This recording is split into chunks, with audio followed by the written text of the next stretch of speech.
Hi hello అందరూ నమస్తే. టాపిక్లోకి వెళ్ళడానికి ముందు నాదో రిక్వెస్ట్. వెలుగు టీవీ 1 లక్ష సబ్స్క్రైబర్స్కి దగ్గరగా ఉంది. సో కాబట్టి ఖచ్చితంగా ఛానల్ సబ్స్క్రైబ్ చేసుకోండి, ఇప్పటి వరకు చేసుకున్న వాళ్ళు ఎవరైనా ఉంటే కనుక. సో టాపిక్ ఏంటంటే ఇక్కడ హోంమంత్రి వంగలపూడి అనిత గారికి చేదు అనుభవం, హోంమంత్రి వంగలపూడి అనిత గారికి షాకు, హోంమంత్రి వంగలపూడి అనిత గారిపైన తిరగబడ్డ జనం. సో ఈ రకమైనటువంటి టైటిల్స్తో మనం నిన్నటి నుంచి ఆ వీడియోలు చూస్తున్నాం, పెద్ద ఎత్తున వైరల్ కూడా అవుతున్నాయి.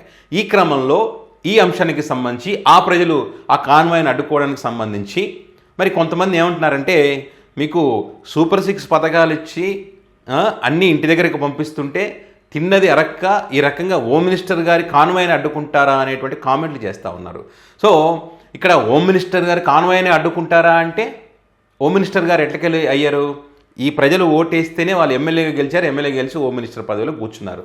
సో మరి వీళ్ళ సమస్యలు వచ్చినప్పుడు అడుగుతారు, ఓటు వేసేది వాళ్ళే, ప్రశ్నించేది వాళ్ళే, అడ్డుకునేది వాళ్ళే ఇక్కడ సుప్రీం. సో వాళ్ళ గురించి మాట్లాడకూడదు ఎప్పుడైనా సరే.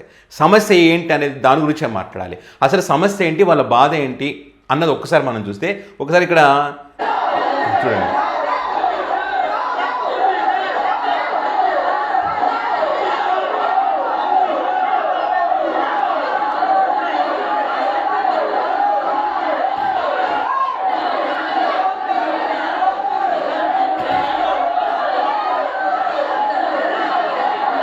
సో అక్కడ కాన్వాయ్ ఉంది, ఆ కాన్వాయ్ వెళ్ళే పరిస్థితి లేదు అక్కడ.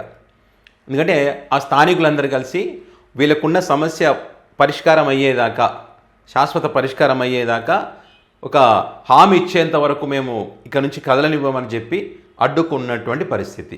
ఏ అంశానికి సంబంధించి అన్నది మనం ఒకసారి చూస్తే, ఆ ప్రాంతంలో బల్క్ డ్రగ్ పార్క్ అనేటువంటిది నిర్మిస్తున్నారు.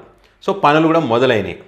సో ఈ పార్కుకి సంబంధించి ఆగస్టు 7, 2025న ఏదైతే పబ్లిక్ హియరింగ్ దాంట్లో పబ్లిక్ వ్యతిరేకించడం జరిగింది. ఒక ప్రాజెక్ట్ చేపట్టినప్పుడు ఖచ్చితంగా అక్కడ స్థానికుల యొక్క, ప్రజల యొక్క అనుమతి కానీ, రైతుల యొక్క అనుమతి కానీ, భూమి సేకరణ చేసేటప్పుడు, అదేవిధంగా పర్యావరణానికి సంబంధించినటువంటి అనుమతులు కానీ, అక్కడ వాళ్ళ సాంప్రదాయ జీవితానికి ఎలాంటి ఇబ్బంది లేకుండా ఉండే విధంగా, వీటికి ఎలాంటి డోకా లేదు అనుకున్నప్పుడు మీరు ప్రాజెక్టు ప్రారంభించాలి. కేంద్రానికి సంబంధించింది, కేంద్రం ఇక్కడ ఔషధ తయారులు చేయడానికి 70% వాళ్ళు పెట్టుబడులు పెడతారు. దానికి సంబంధించిన ప్రాజెక్టు భూములు ఆంధ్రప్రదేశ్కి సంబంధించినటువంటివి. ఓకే. సో ఇక్కడ ప్రాబ్లం ఏంటంటే, వీళ్ళకు ప్రాజెక్టులు వస్తే మంచిదే కదా అని అనుకోవచ్చు. సో ఇక్కడ ప్రాబ్లం ఉంది ఒకటి. సముద్ర తీరంలో ఈ ప్రాజెక్టు నిర్మిస్తున్నటువంటి క్రమంలో అక్కడ ఔషధ తయారీ యూనిట్ల ద్వారా వచ్చేటువంటి కాలుష్యం వల్ల మరి ఆ సముద్రంలో ఆ కాలుష్యం కలవడం, ఇక్కడ చేపలు పెరగకుండా ఉండేటువంటి అవకాశం ఉంటుంది. సో ఏంటి, అక్కడ మత్స్యకారులు ఎక్కువగా ఉన్నారు, చేపల వేట మీద ఆధారపడేటువంటి వాళ్ళ జీవనోపాధి దెబ్బతింటుంది. సో అక్కడ అందుకే మత్స్యకారులు ఎక్కువగా దీన్ని వ్యతిరేకిస్తూ ఉన్నారు. అదేవిధంగా ఆరోగ్యానికి సంబంధించి కూడా ఈ ఔషధ యూనిట్ల కారణంగా వచ్చే రసాయనాల కారణంగా గాలి, నీరు, ఊపిరితిత్తుల సమస్య, వన్యప్రాణులు, అదేవిధంగా జంతుజాలం, ఇవన్నీ కూడా వీటన్నిటి కూడా ఎఫెక్ట్ అవుతుంది. సో ఈ రకంగా అన్ని రకాలుగా మేము దెబ్బతింటాం. సో మాకొద్దు. అండ్ అదేవిధంగా రైతులు 2000కు పైగా ఎకరాలు తీసుకుంటున్నారు అక్కడ పొలం. సో వాళ్ళు ఆ భూమితో ఒక అటాచ్మెంట్ ఉంది. ప్రతి రైతుకు భూమి అంటే తన ఇంట్లో తన బిడ్డలాగో కొడుకులాగో చూసుకుంటారు వాళ్ళు. ఆ భూమిని వదులుకోరు. 1 లక్ష రూపాయల భూమికి 1 కోటి రూపాయలు ఇస్తాను కూడా ఒక్కోసారి వదలరు, అంత అనుబంధం ఉంటుంది. సో ఆ రకంగా ఈ రైతులు కూడా ఇది వ్యవసాయ భూమి, మేము దీన్ని నమ్ముకునే ఉన్నాము, మీరు ఇచ్చే డబ్బులు ఒక 10 సంవత్సరాలు పనిచేస్తేమో కానీ ఇది తరతరాలుగా మా కుటుంబాలకు, మా పిల్లలకు ఇది ఉపయోగపడుతుంది, మేము ఇవ్వమనేటువంటిది రైతుల యొక్క అభిప్రాయం.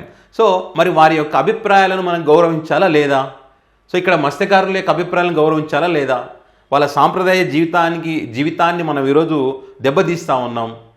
సో వాళ్ళ సమస్యలు వాళ్ళు చెప్పుకోవడానికి ఎన్నిసార్లు ప్రయత్నం చేసినా ఎవరు పట్టించుకోకపోవడంతో ఆ ప్రాజెక్టు ముందుకు వెళుతుండడంతో మరి అక్కడికి హోంమంత్రి గారు అక్కడికి వెళ్ళినటువంటి క్రమంలో ఖచ్చితంగా వాళ్ళ సమస్యలను ఆమె దృష్టికి తీసుకుపోవడానికి ఖచ్చితంగా అడ్డుకుంటారు. ఈరోజు అడ్డుకున్నారు కాబట్టి ఆ వీడియోలు పెద్ద ఎత్తున వైరల్ అవుతున్నారు కాబట్టి మీరు కూడా ఈరోజు డైలాగులు కొడతా ఉన్నారు కదా, సూపర్ 6 ఇయలేదా, తిన్నది తీసుకొని ఊరికి ఉంటే అయిపోతుంది, కానీ డైలాగులు ఎట్లకెళ్ళి మాట్లాడుతూ ఉన్నారు? వాళ్ళు అడ్డుకోబట్టే. ఇక్కడ వాళ్ళ సమస్యను చూడండి. మీరు ఇచ్చినటువంటి సూపర్ 6 పథకాలు కాదు, మీరు ఇస్తేనేమో అద్భుతాలు, అదే వేరే పార్టీల అధికారులు ఇస్తేనేమో వాడు సొమ్మిస్తున్నాడా, జోబుల నుంచి ఇస్తున్నాడని డైలాగులు. సో ఇక్కడ మీరు ఇట్లా ఇప్పుడు పార్టీలను వ్యతిరేకించండి కానీ ప్రజలనే వ్యతిరేకించి ప్రజలనే దద్దమ్మలంటే మాత్రం ఖచ్చితంగా వాళ్ళు ఏం చేయాలో అది చేస్తారు. సో అసలైనటువంటి కారణాలు ఇవి. వాళ్ళని అడ్డుకోవడానికి ఇక్కడ వాళ్ళు ఏదో వీళ్ళు అన్నట్టు ఏదో పొగరు అది కాదు, వాళ్ళ కడుపు మంట, వాళ్ళ కడుపు బాధ చెప్పుకోవడానికి. ఇప్పుడు ఎందుకు వేరే రకంగా ఎందుకు చూడకూడదు? ఇప్పుడు వంగల్పూడి అనిత గారు ఒక తల్లిలాగా భావించి ఆ బాధలు చెప్పుకోవడానికి ఆపారు అనుకోవచ్చు కదా. మనం అట్లా చూడం, మాకే ఎదురు తిరుగుతారని మనం మాట్లాడతాం. సో ఇది మ్యాటరు. సో మరి దీనికి సంబంధించి మీ అభిప్రాయాన్ని కామెంట్ రూపంలో పెట్టండి. ఛానల్ సబ్స్క్రైబ్ చేసుకోవడం మాత్రం మర్చిపోవద్దు.